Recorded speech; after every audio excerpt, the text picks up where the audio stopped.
Singing by उदय यादव। शेर पसवार भक्त ये शेर पसवार भक्त याबू मैया दुर्गा भगतन के बेटा के अपन दियो दर्शन महा भगतन के अपन दियो दर्शन महा बेटा के शेर पसवार भक्त ये शेर पसवार भक्त याबू मैया दुर्गा भगतन के बेटा के अपन दियो दर्शन महा भगतन के अपन दियो दर्शन महा बेटा के भगतन के अपन दियो दर्शन महा भगतन के अपन दियो दर्शन महा बेटा के दियो दर्शन महा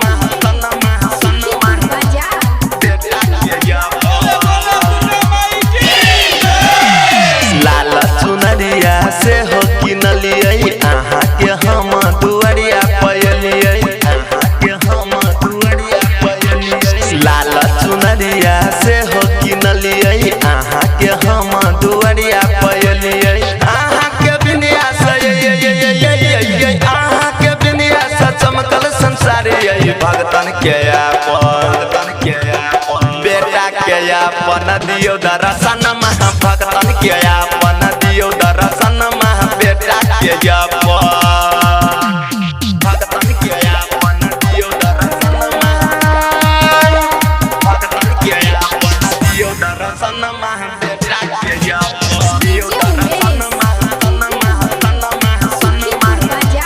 बेटा के